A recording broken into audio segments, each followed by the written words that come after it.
Silahkan mungkin Bapak atau Ibu yang ingin share lebih mendalam terkait mindset by sukses by mindset Al-Quran. Silakan. Ada yang mau menanyakan langsung kepada Ustadz? Ibu dari rekan-rekan sahabat-sahabat dari Akhwat, ada yang ingin langsung menanyakan terkait dengan pertanyaan atau pembahasan mindset Al-Quran? Oh, ini ada beberapa pertanyaan yang masuk. Saya bacakan. Bismillahirrahmanirrahim. Assalamualaikum warahmatullahi wabarakatuh. Ketika Nabi Musa membelah laut, adakah doa yang dimohonkan Nabi Musa kepada Allah Subhanahu wa taala? Mohon penjelasannya. Terima kasih, Ustaz. Ketika membelah laut, katanya Ustaz, adakah doa khusus yang dimohonkan Nabi Musa kepada Allah Subhanahu wa taala? Yang saya tahu ya, doa secara khusus tidak ada. Adapun doa yang diminta oleh Nabi Musa kepada Allah justru manakala mau menghadapi Fir'aun. Yang doanya itu terkenal, biasanya suka dipakai oleh orang-orang yang mau ceramah. Sebelum ceramah dia baca doa itu, Robbi srohli sodri wa yasirli amri. Padahal doa itu ditujukan ketika menghadapi Fir'aun. Jadi ibu teh dianggap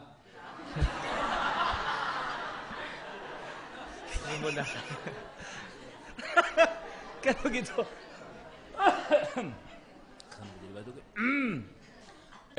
Kan Robbi srahli sadri wa yassirli amli wahlul 'uqdatam itu udarkan ikatan yang ada di lidahku itu Lancar ya, jadi biar lancar. Karena ada satu juga yang bisa ditarik katanya. Karena dulu Nabi Musa ketika bayinya kan pernah jadi rada mohon maaf rada cadel gitu. Karena dulu pernah memakan bara api itu yang waktu disodorkan ketika janggutnya Firaun katanya dijambak. Dan Asiyah membela, namanya juga anak kecil atau nggak bisa tahu apa-apa. Enggak, ini kayaknya ini jangan-jangan ini alamat malapetaka. Ya. Lalu disodorkanlah antara susu dengan makanan dengan bara, dan ternyata bara yang diambil. Percayalah Firaun seperti itu. Nah, jadi yang saya tahu tidak ada. Cuma memang tadi yang saya koreksi itu bukan diangkat sebetulnya tongkat itu, tetapi nanti dipukulkan ya. Nah, makanya itulah perlu penelusuran sejarah. Tapi persoalannya kan durasi-durasi tayangan-tayangan film sejarah itu jarang sekali diproduksi oleh umat Islam yang memang benar-benar tahu dengan sejarah. Aya keneh Prabu Kian Santang sejarah lengkap di episode. Nah, ya tayangnya jam emas lagi ya kalau nggak salah. Giliran Giliran Umar tayangnya kan, atau pengajian tayangnya jam orang-orang masih pada tidur. Yang saya tahu tidak ada kan. Tapi nanti coba cek ada nggak doa khusus karena memang itu mujizat kan, mujizat Nabi Musa yang Allah berikan. Nah, artinya cuma saya mengambil satu kesimpulan, ketika kondisi kita terdesak emergensi, sudahlah, jangan minta sama siapa-siapa, Allah pasti akan nolong kok. Kan kondisi Nabi Musa dengan Bani Israel itu terjepit di belakang Fir'aun dan pasukannya, di depan lautan terbelah, coba mau lari kemana secara logika. Nah, banyak orang yang tidak menyadari itu, sudahlah, Allah akan kasih jalan. Ini mah ada masalah sedikit yang kita rumit, kenapa harus lari ke dukun? Dukun juga boga masalah. Begitu. Minta jodoh ka dukun lagi teu payu-payu, salah atuh. Minta jodoh tong ka dukun, kanu payu geura sok. Nah, itu diantaranya. Terima kasih. Yang saya tahu belum tapi nanti kita cek ada nggak doa. Barangkali saya belum menemukan hadisnya atau belum membaca. Ya, terima kasih Ustadz. Ini ada pertanyaan yang tidak sesuai dengan tema yang Ustadz sampaikan. Apa? Ustadz yang dihormati, saya mau nanya bagaimana hukumnya menyanyi dan musik dalam pandangan Islam. Karena ada sebagian ulama yang mengharamkan, ada sebagian ulama yang membolehkan. Mohon penjelasannya. Oke. Saya termasuk orang yang suka juga nyanyi itu ya. Suka dalam, ya kalau kita kan usia-usia kita lagu-lagu jadul gitu ya. Lagu-lagu kenangan. Saya pikir memang banyak ada penjelasan-penjelasan bagaimana kemudian musik gitu. Begini loh. Kalau saya memahami, ketika ayat-ayat Al-Quran dan hadis-hadis yang tidak qot'i itu kan pemahaman sebetulnya. Tidak qot'i dilalah, tidak pasti yuridisnya teh. Kayak gini nih, kan pemahaman fikih itu semuanya juga dhonniyu dilalah. Dhonniyu dilalah itu 50-50 gitu loh. Babi haram itu qot'i. Babi haram itu qot'i. Dalilnya jelas dan tidak bisa direkayasa. Ya sudah. Mau dikit kek, mau banyak kek. Itu haram. Walaupun saya bilang di Garut banyak ustadz yang memelihara anaknya, tetap aja haram. Babi kan haram. Di Garut itu banyak ustadz yang memelihara anaknya. Ada yang salah dengan saya? Ini anak ustadz, menang tuh. Walaupun ada ustadz yang memelihara anaknya, menang tak? Ini menang dah anak ustadz tuh ya mah. Nah, itu qot'i. Nah, ketika persoalan, makanya al-fiqhu itu al-fahmu, pemahaman. Dengan cara thoriqatul ijtihad. Ijtihad itu bagaimana mengemas, menyimpulkan satu persoalan yang tidak qot'i dalilnya. Bicara kembali ke musik, ketika musik itu dalam pemahaman saya sekedar untuk apa ya, bukan menghiasi jiwa atau apa ya. Ya bagaimanapun jiwa kita kan ada nilai seninya. Saya aja suka, jujur aja saya suka. Suka di mobil itu. Ngeunah lah. Kamu ebit mah Kamelia. Aduh ngeunah teh. Ngeunah teh, dia jujur, wajar. Tetapi kemudian saya juga sangat sepakat ketika musik-musik itu bernuansa apa ya, kemudian menifiskan iman gitu kan. Hidup ini seolah-olah dengan cinta, tanpa cinta tidak bisa. Mau makan ingat kamu, mau tidur ingat kamu. Allah teh nepi ka geus eueuh we keur si eta mah. Reka cai ingat maneh cenah. Allah Gusti Nu Agung. Nah, kalau kemudian nada-nada itu yang kemudian menjurus terhadap apa ya? Ialah hal-hal yang tidak baik menurut saya, ya hindari. Nah, yang jadi masalah apalagi kalau konteks musik ini dijadikan media untuk dakwah. Ada yang nanya ke saya, Ustaz cenah berkaitan dengan musik kayak Oma Irama, kayak kan mau maaf ya, sampai hari ini syair-syair ya ada kecenderungan untuk dakwah juga gitu. Mode itu mimiti gini baca heula Al-Qur'an kalau Haji Roma itu kan. Saya juga termasuk orang yang suka dalam nyanyiannya misalkan Qul huwallahu ahad, beres katakan Tuhan itu satu. Tuhan tempat menyembah, kan itu ada.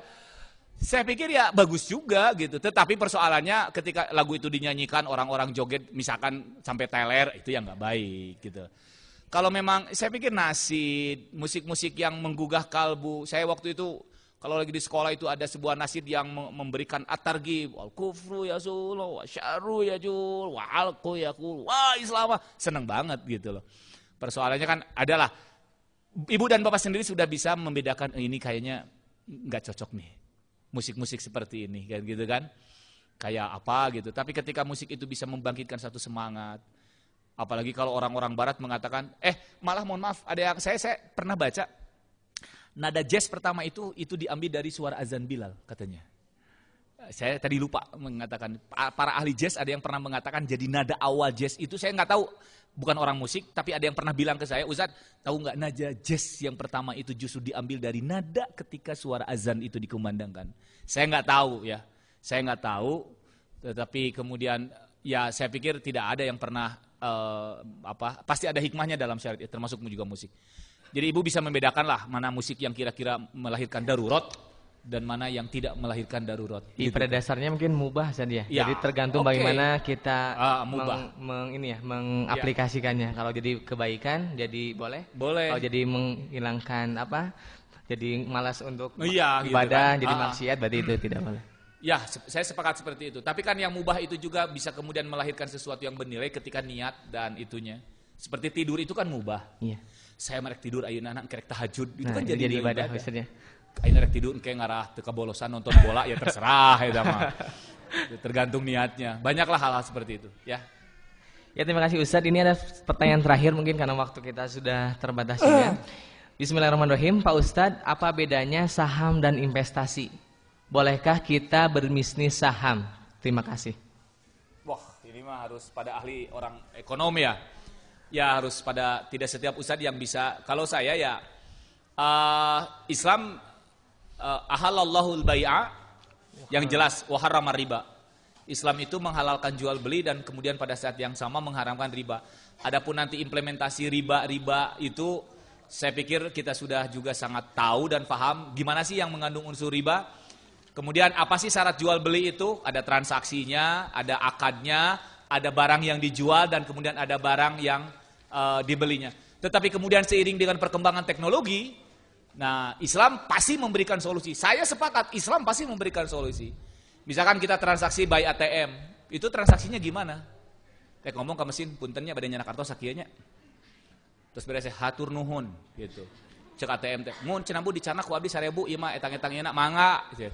Kan tidak seperti itu, tapi kan itu sudah include di dalamnya kan sudah seperti itu.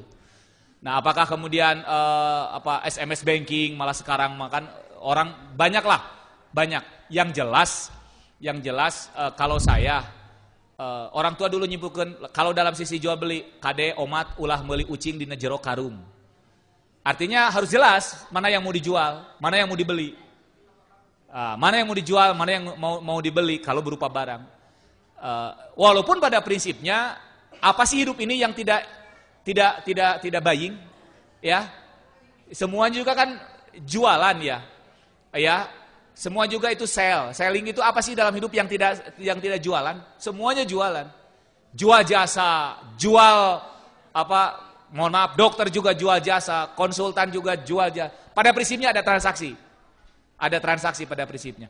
Nah, ketika cuma saya punya satu pemahaman, ketika satu persoalan ragu tinggalkan. Da ma yuriduka hatta ma la yuriduka. Tinggalkan sesuatu yang membuat Anda ragu sampai persoalan itu benar-benar tidak ragu. Selama ragu, ya teh halal tehnya investasi saham dan lain sebagainya, terus investasi teh kumaha dan lain sebagainya. Seperti itu. Kalau pemahaman saya. Jadi ibu sendiri nanti bisa melihat karena kalau hukum dalil secara juklisnya investasi itu halal haram tidak ada. Itu dari sebuah pemahaman pengembangan yang ada. Intinya dalam Islam mewadahi jual beli halal dan mengharamkan riba. Adapun implementasi jual beli dan riba itu nanti ada kemasan lain, ya. Dan memang hidup ini penuh dengan selling, jual beli, ya. Terima kasih Bu. Nanti juga mungkin yang lebih fokus lagi nanti ke Ustadz Am atau ke siapa. Ya, tapi saya hanya mengatakan bentuk investasinya apa, gitu loh. Nitip modal dikembangkan oleh orang lain, deal kesepakatan keuntungan sekian persen, modalnya tidak hangus, ya silakan. Sehingga sekarang kan mudorobah, sistem syirkah dan lain sebagainya itu juga hal-hal seperti itu. Terima kasih Bu.